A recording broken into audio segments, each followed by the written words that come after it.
estudiando, no, pero sí, haciendo correcciones y bueno, el juez conoce la ley y su aplicación, entonces, sin comentarios, pero yo solo estamos haciendo referencia porque sí les había dicho que leyeran para poderle darle una explicación de este código o cómo es el porqué del trabajo está no solo en lo que establece la Constitución, sino en la Ley de Nacionalidad, sino en este Código de Migración. Y por eso para mí era muy importante establecerlo y necesito incluso que vayan, en esto sí, que hagan su integración, porque el derecho del trabajo, el derecho a la nacionalidad, a la persona a estudiar, y cuando estamos hablando de que el artículo 6, por favor, si la pueden buscar, está hablando del sistema de educación nacional y el sistema superior. Ahora, si yo les pregunto ahorita, en este momento, Juan David Acabal, ¿cuál es el sistema de educación nacional? ¿Qué implica?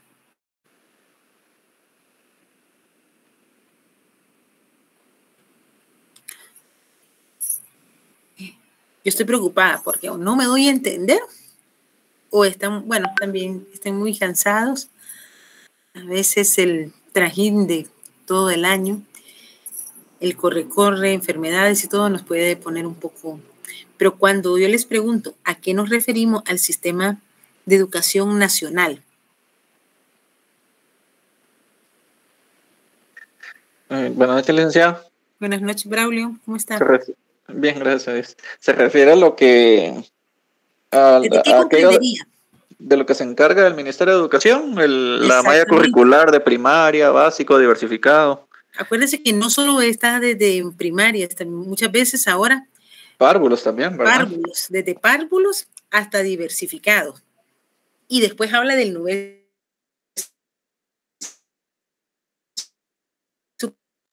superior, ligas y doctorado. Quiere decir que estas personas extranjeras tienen el mismo derecho. Y ahí ahorita viene la pregunta del millón. ¿Puede un extranjero solicitar egresar a nuestra casa de estudio? Sí, puede.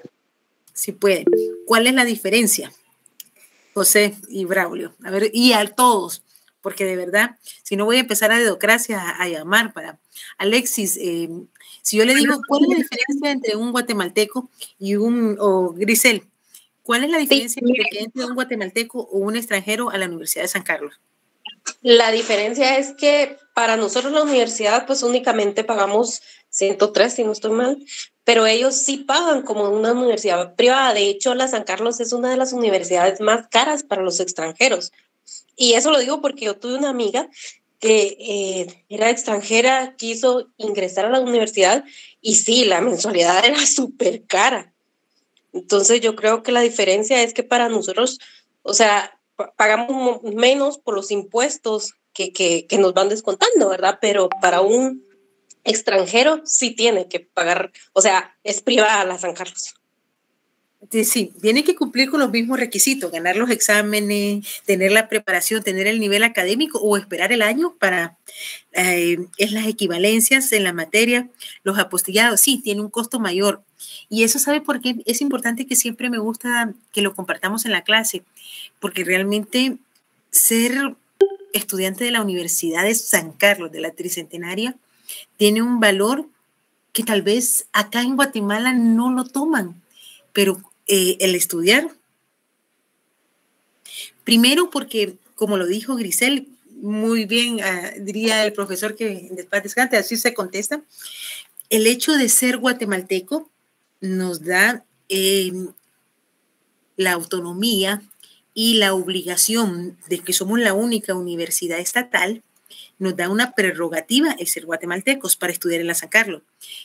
Ahora son 103, cuando yo estudié era mucho menos el valor de la matrícula, pero imagínense, son 103 que los dividimos en el año, ¿a cuánto nos sale cada mes el estudio universitario? Pero también tenemos que recordar que de conformidad con la Constitución Política de Guatemala, la San Carlos recibe, bueno, debería de recibir una asignación presupuestaria del 5% bruto, no lo que se ha hecho. Y hay una sentencia de la Corte de Constitucionalidad donde se habla de cómo era que se estaban calculando ese 5% de asignación presupuestaria.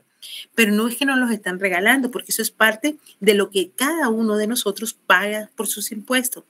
Por eso, el hecho que SAT ahorita está haciendo una serie de que prácticamente las facturas deban o tienen que estar bien identificadas, creo que sí es bueno, porque el impuesto que pagamos debe de servir, por ejemplo, para el bien común.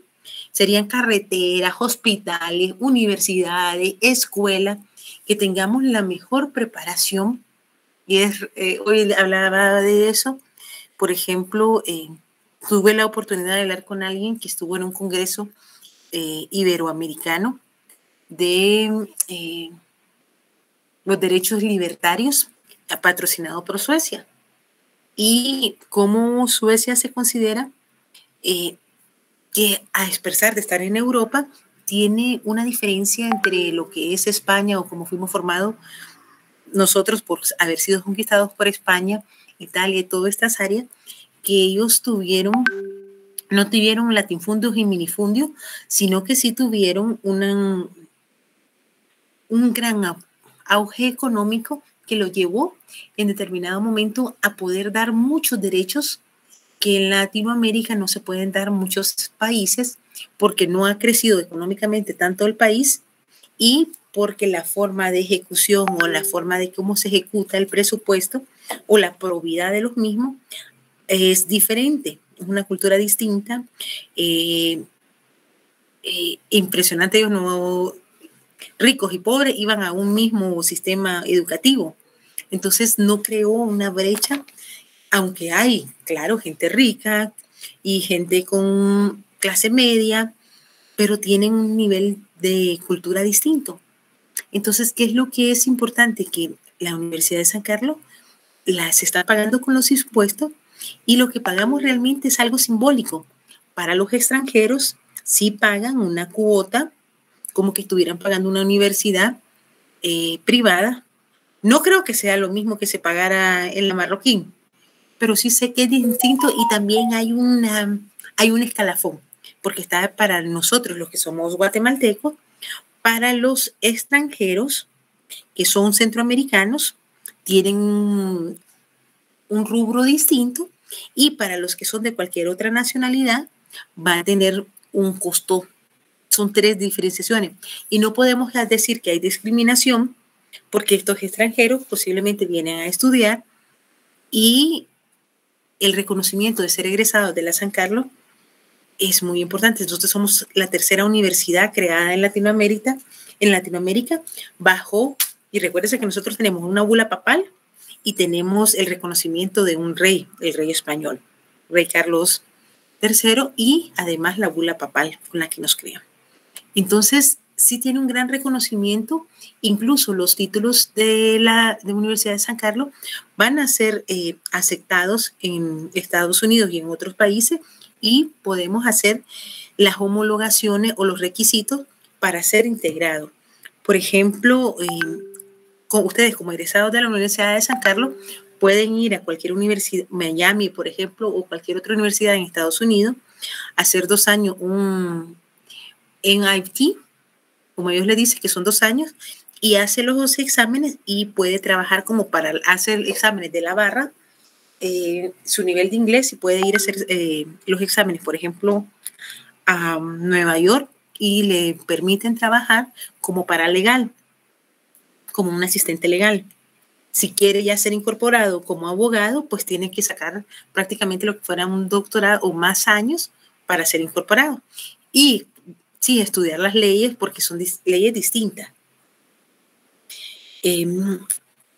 Pero sí es importante que tengamos esa diferenciación para que sepamos por qué es importante saber qué tenemos en una y otra.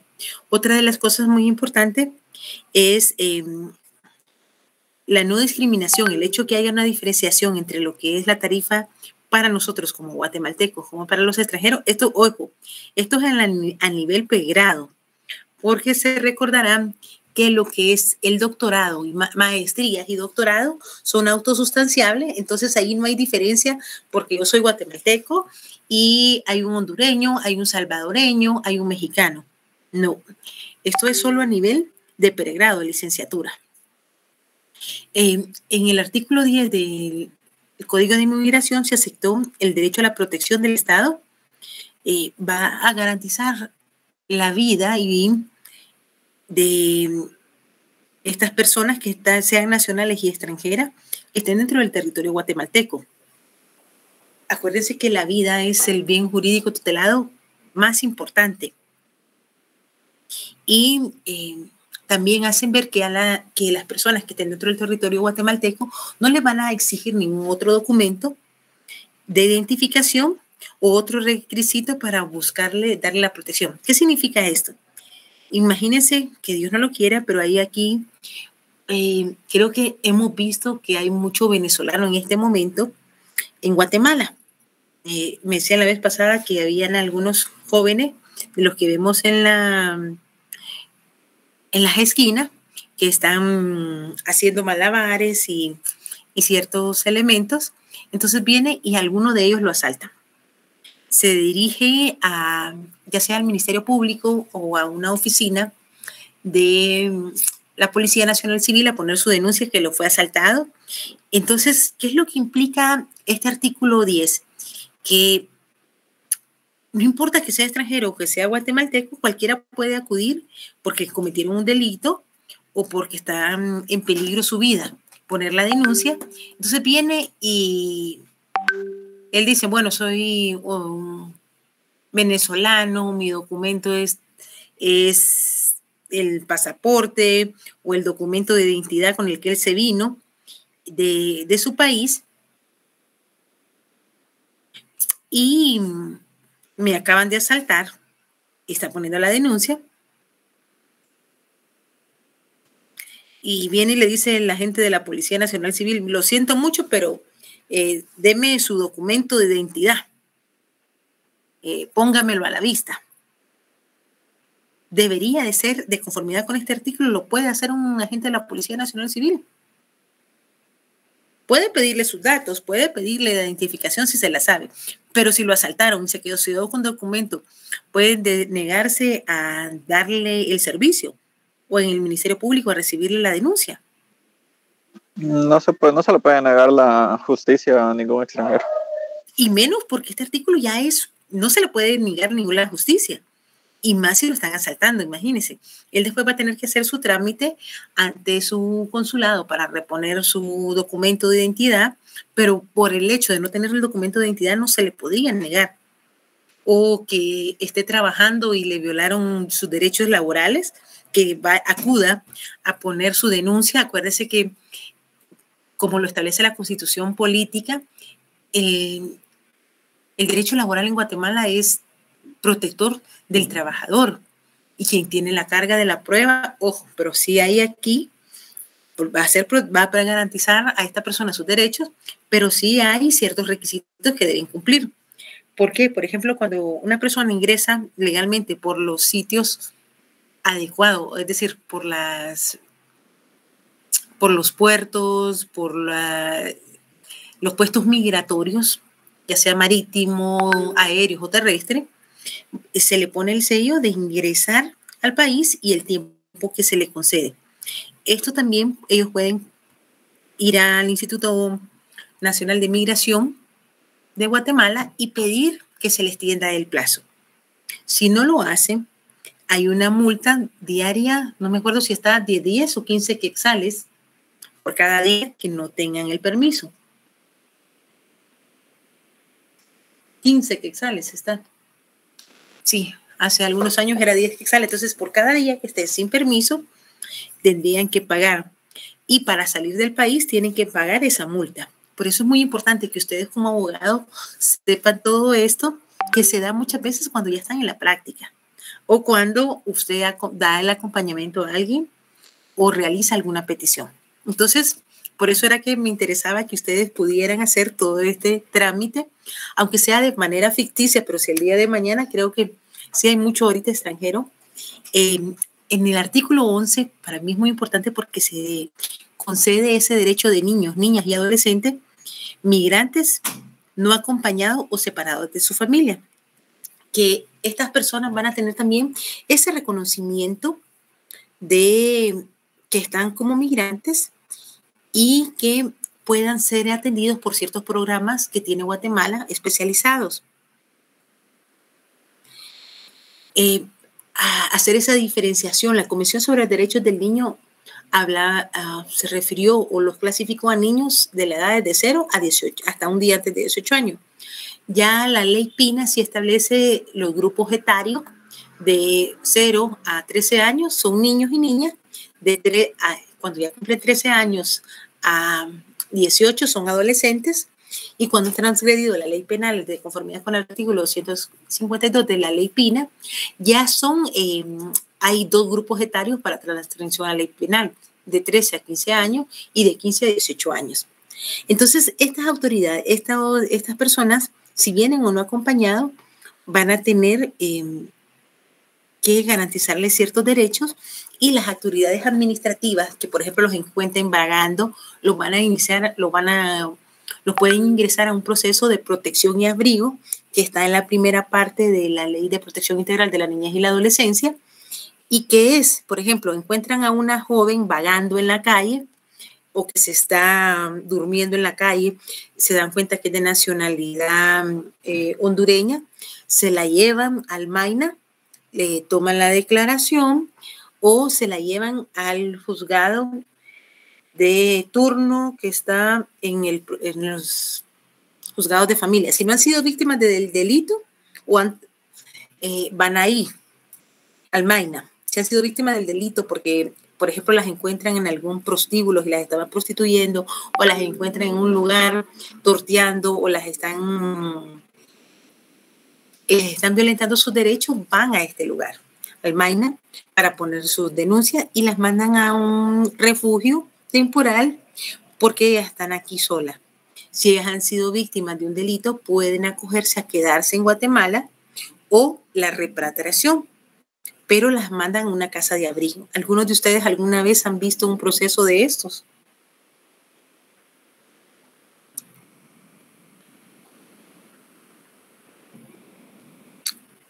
Bueno, estos procesos, incluso, eso no solo para los extranjeros, eso es también para niños, niñas y adolescentes que estén en riesgo.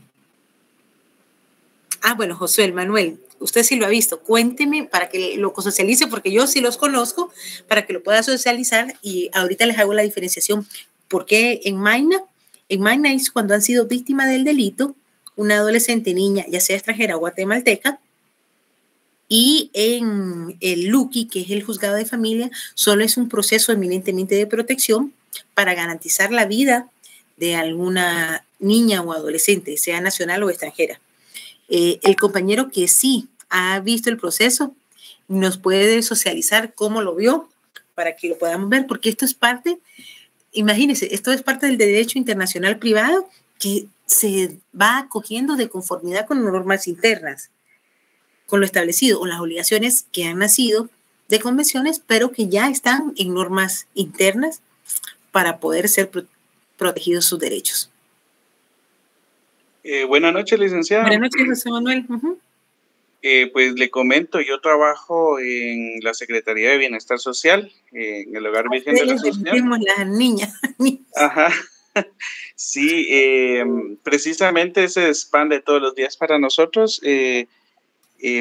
Los trámites de niños migrantes y de niños recogidos por PGN son 2 procesos diferentes, como usted bien lo decía.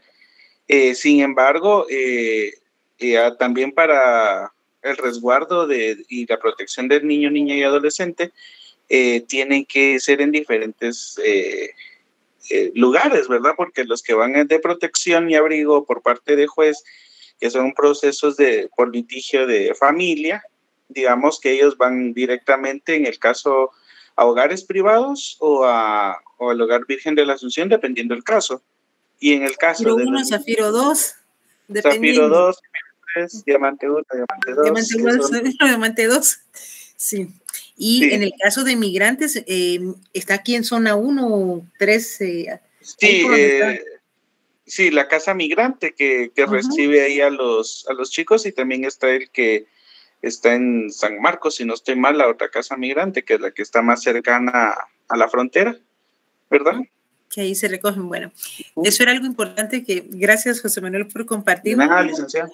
Yo ya pues trabajando en el sistema de justicia, pues uno lo sabe, o en algún momento nos toca tener que llevar casos de estos jóvenes. Sé también que trabajan la repatriación dependiendo con cómo lo haya ordenado el juez, pero prácticamente esta ley de migración vino, creo que, a darle más sustento no solo al proceso de protección, sino también a la SBS en cuanto a esto. ¿Por qué? Porque estableció, por ejemplo, en el artículo 12, esta ley contra la violencia, tortura, tratos crueles, inhumanos de los emigrantes. Quiere decir que aunque ellos estén inmigrantes acá, aunque ellos hayan venido por punto ciego, no hayan cumplido con todos los reglamentos, sí tenemos como Estado la obligación de garantizar sus derechos. Incluso, como bien lo dijo José Manuel, estas personas tienen el derecho a tener si quedan embarazadas o en salud sexual. Aquí es bien complicado porque, por ejemplo, si estas jovencitas tienen menos de 14 años y están embarazadas y fueran inmigrantes, ellos como parte de la SBS que llega a la jovencita y tal vez no le dijo en el proceso o cuando la recogió, la salvó la PGN de donde estaban y se inició el proceso y la ingresan a estos dos hogares. ¿Y qué pasa si está embarazada? Como obligación, como funcionarios públicos, la SBS debe de hacerlo del conocimiento del juez. Y ahí se iniciaría, por ejemplo, si tiene menos de 14 años, una investigación. ¿Por qué? Porque se acuerdan que nuestro Código Penal, en el artículo 173, establece que cualquier persona o cualquiera persona, porque dice que puede ingresar en sus cavidades, y hemos hablado de eso, si un niño menor de 14 años o un adolescente menor de 14 años, hombre, puede ser o no objeto de violación. Y todavía se discute, o esta niña que está embarazada y no tenía los 14 años y se dan cuenta en este hogar donde la tienen, ¿qué va a hacer el hogar? ¿Qué hace la SBS? Hacérselo de conocimiento del juez para que se inicie la investigación, y se tiene que investigar para establecer si fue acá, cuando ya estaba en el país. ¿Por qué? Porque todo esto, eso es lo que en sí el derecho internacional privado va realmente recogiendo toda la normativa nacional que tiene que ver con extranjeros y que muchas veces también se pueden dar en situaciones de nacionales.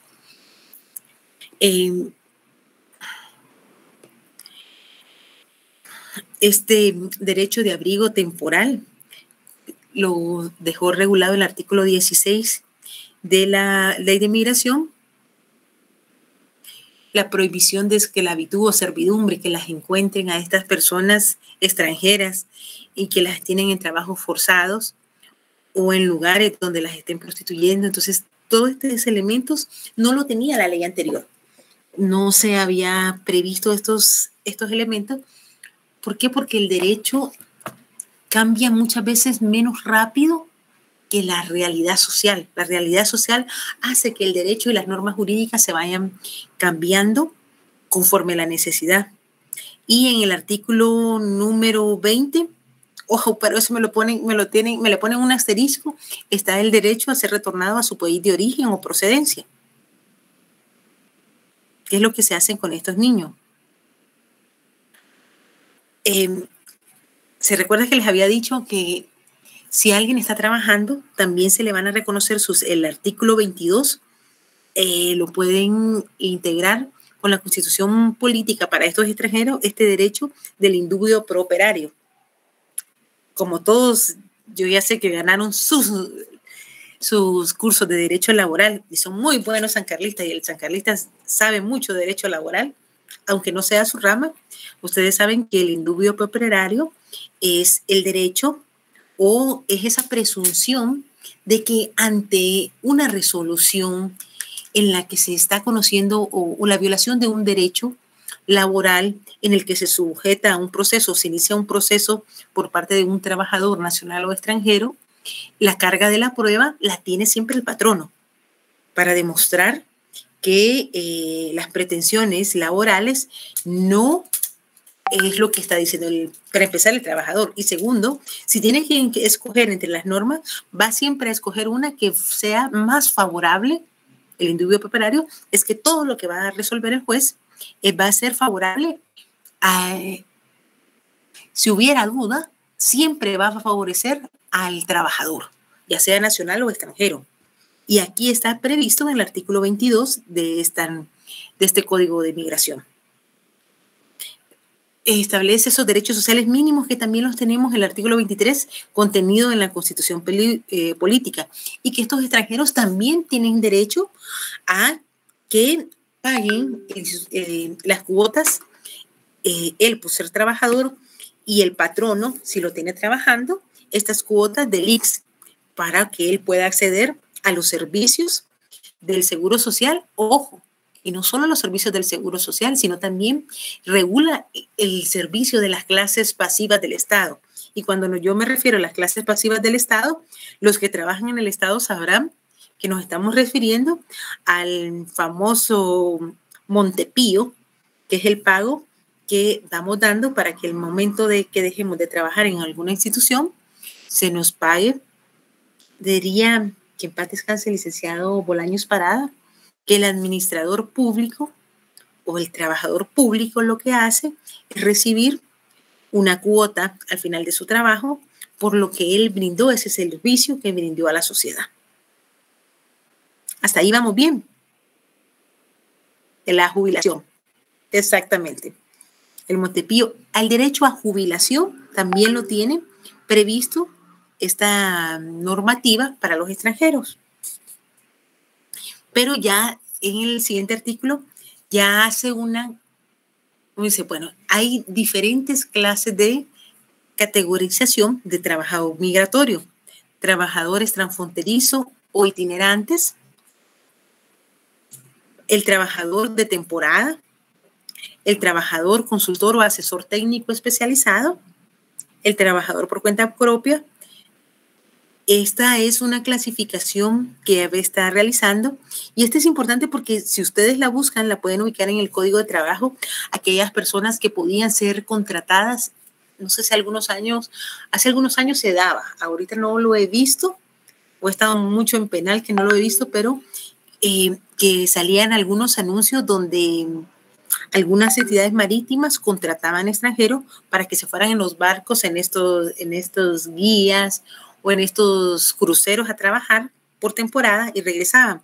Pero se recordará también que hay personas que se van a Canadá, guatemaltecos, y se van al extranjero. Entonces igual pueden hacer que hay personas que vienen a trabajar con X o Y empresa transnacional y por determinado momento. Y esto es la clasificación que da. También está la clasificación que vamos a encontrar a partir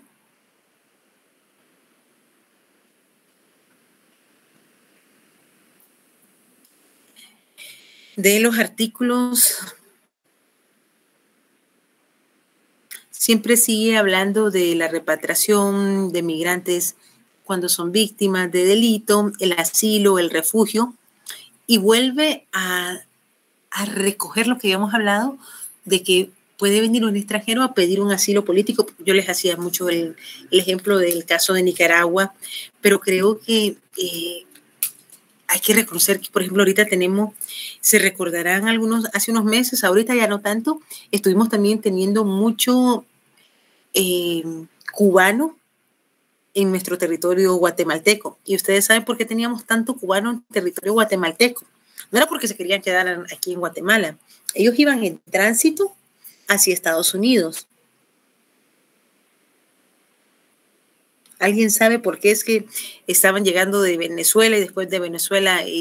Hubo un momento incluso que se recordarán que se prohibió que estos extranjeros pudieran pasar y creo que eso es lo que ha evitado que siga habiendo tanta migración en nuestro país, pero es que en Estados Unidos el cubano tenía desde hace muchos años, desde los 80, había una ley estadounidense por todos los problemas con Fidel Castro que permitía, por eso es que se iba mucho en balsa, y la obligación era que el cubano podía llegar de cualquier forma al territorio estadounidense y pedir el asilo político, pedir el estatus migratorio por ser cubano. Yo les soy sincera, una de las comunidades que yo admiro mucho en cuanto a compatriotas o cómo ellos se apoyan es el cubano. Entonces venían y la obligación era que, por ejemplo, iba en una balsa, se tiraba de la balsa, pero tenía que llegar por sus medios, no lo podían recoger una balsa, por ejemplo, de cubanos americanos y llevarlo, sino que él tenía que bajarse de la balsa y por sus medios llegar a la orilla. Llegaba a la orilla del territorio estadounidense y se le daban ciertos asilo, abrigo, y se acogía por ser cubano. Entonces, el cubano tiene que entrar en territorio estadounidense para aplicar a esta ley. No está sucediendo lo mismo con los venezolanos ni con ningún otro. Sí les dije que en determinado momento, en los años 80, sí hubo mucha migración durante hubo el conflicto armado que nunca fue declarado, Nicaragua, El Salvador, creo que Guatemala en menor grado, sí se les dio mucho asilo político a personas nicaragüenses, salvadoreñas y en cierto grado también a guatemaltecos. Y hacían el trámite, llegaban a territorio, tal vez llegaban ilegales, llegaban a territorio estadounidense y se hacía el proceso de asilo. Entonces también nosotros ya lo tenemos previsto que alguna persona pueda pedir el asilo o el refugio y el reconocimiento de que no sea obligado a regresar a su territorio si está en peligro. Yo, por ejemplo, ¿se recuerdan que les estaba hablando mucho del caso de Nicaragua? Tenía duda porque yo recordaba que había leído, por ejemplo, tuve la oportunidad de ver esta conferencia, una de las conferencias que se dio en Chile, y hablaban de este preso político nicaragüense, un periodista Maradiaga. Y yo decía, pero yo me recordaba lo último que había leído y me había desconectado un poco, era que en su momento él se había ido a Estados Unidos y tenía el estatus de asilo. Entonces llamé a un amigo nicaragüense y le dije, pues, explícame un momentito, y llamé a gente de partidos políticos opositores a Daniel para preguntar qué fue lo que pasó. Entonces ellos me comentaban que lo que pasó fue que estas personas se exiliaron, pero de ahí hubo una presión fuerte para que Nicaragua abriera a votaciones. Sí se abrieron las votaciones, pero lo que hicieron fue que regresaron toda la oposición de Daniel y de su señora, y en cuanto llegaron les indicaron que tenían ciertos delitos y no había ninguna, por lo que me entiendo, no había oposición, porque todos los cabecillas de oposición están ahorita siendo sindicados, algunos están presos y los sentenciaron. Fueron procesos rápidos, como que fueran droga o otros elementos que fueron sentenciados rápidamente y perdieron ese estatus de refugiado. Entonces, esto todavía es muy importante que lo visualizó el legislador, y también hay una excepción a la regla. Por ejemplo, si yo les prediera en el examen cuál es la excepción a la regla del otorgamiento de refugiado, aquí en el artículo 47, si lo tienen que establecer bien, que es las personas que han cometido un delito contra la paz, un delito de guerra, un delito contra la humanidad, y es estos delitos de lesa humanidad.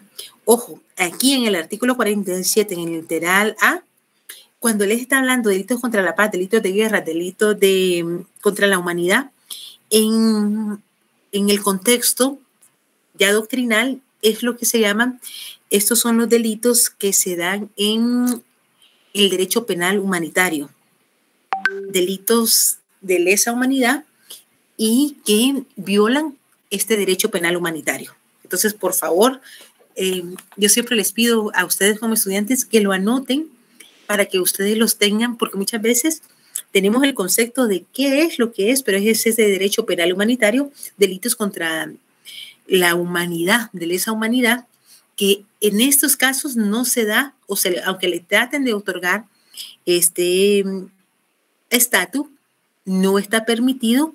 ¿Por qué? Porque es una normativa internacional con la cual nosotros somos parte.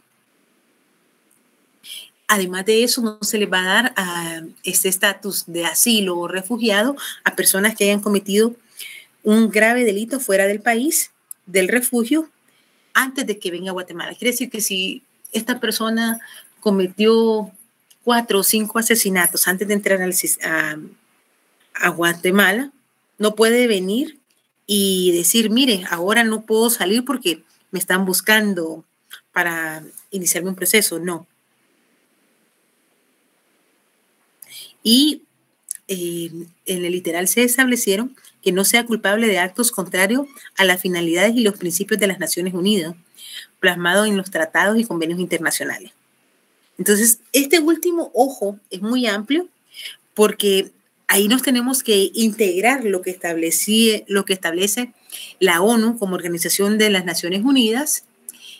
Vamos a integrar todos los convenios. Ahí estaría la tortura, estaría el terrorismo que les decía, que ojo, hay terrorismo, que eso es una asociación ilícita, pero no es con fines económicos, sino llegar al poder derrocar al que está en el país. Por ejemplo, yo hago mucho énfasis en Nicaragua y en El Salvador porque se recordarán que, igual que el conflicto armado interno,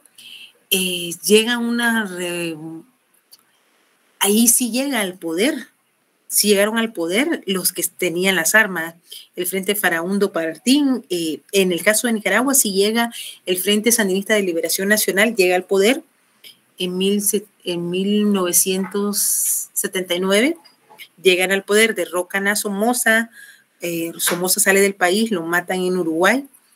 Las investigaciones hoy históricas y periodísticas se sabe que fue el propio Frente Sandinista quien lo ejecutó fuera del país. Estando asilado en este país, le ponen una bomba y lo matan. Algunos de los hijos de él y nietos, conocí algunos en Estados Unidos, están exiliados en Estados Unidos, han regresado en algunas ocasiones, pero no residen en Nicaragua, que yo recuerde. Y en este caso, después que ellos llegan al poder, hay un grupo armado que se levanta en contra del Frente Sandinista, que le llaman los Contras, y hubo un gran escándalo, eran Contras, cuando parte de los nicaragüenses que habían emigrado a Estados Unidos vuelven a iniciar una guerrilla en contra del Frente Sandinista, y uno de los que inició la guerrilla fue parte de los 9 que llega al poder con el Frente Sandinista, que era el comandante cero, Iván Pastora, ya falleció, y este señor después posteriormente vuelve a regresar al Frente Sandinista de Liberación Nacional, después de los mismos que incluso habían sido parte del ejército del Frente Sandinista. Creo que se divide y forman un partido político que hoy son oposición, no me recuerdo cómo se llaman, son como renovadores y situaciones así, y se da este problema. En el caso del Frente Farabundo Martí, igual que en el caso de Guatemala, recuérdense que acá nunca llegaron al poder las diferentes agrupaciones que eran los guerrilleros, nunca llegaron al poder, no lo hicieron mediante las armas en Guatemala ni en El Salvador, pero sí llega cuando ya se constituyen como partido político el Frente Farabundo Martí. Pero todos estos elementos hacen que prácticamente el derecho internacional privado en determinado momento en cada uno de nuestros países ha tenido alguna diferenciación. Tenemos todas las normas generales, pero sí hay diferenciaciones en cuanto a lo mismo. Compañeros, continuamos el viernes, porque si no me van a matar que en su clase posterior. Por favor, los compañeros que tengan problemas con su nota me lo pueden revisar hoy y mañana voy a revisar los trabajos, ponerle la nota a cada grupo. Por favor, si revisen lo que mandaron, si le falta un número, porque cuando somos muchos, a veces por un número y de verdad no los veo, no es que no le quiera pasar la nota, y mucho menos sería injusto que no les colocara su nota adecuada por el trabajo que hicieron. Y les voy a poner en Classroom ya un trámite de residencia por estudio que sí fue aprobado. Solo le voy a quitar el nombre de la persona por su identidad, por el respeto que se merece, para que ustedes lo puedan ver, y la resolución.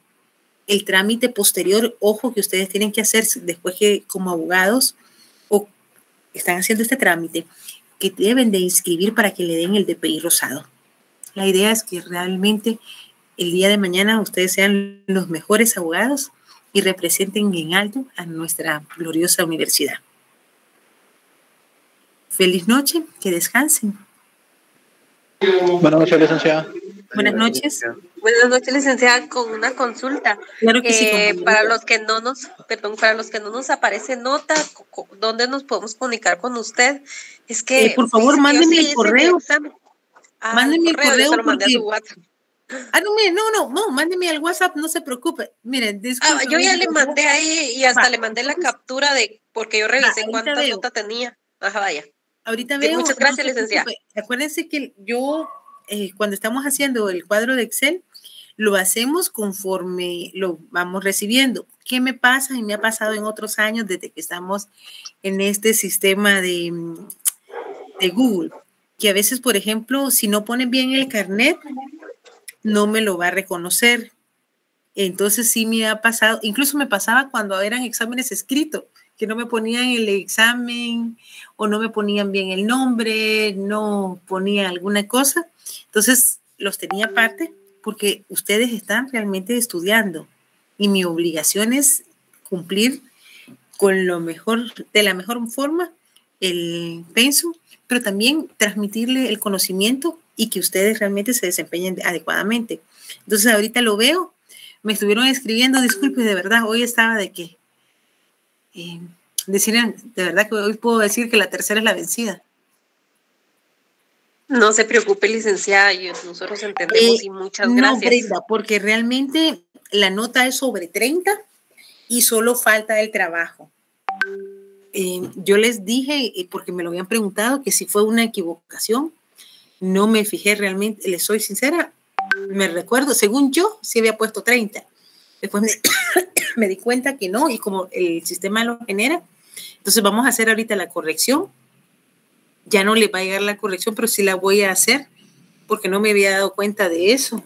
Les soy sincera, solo generé y revisé, jalé todo lo que ya estaba en Google.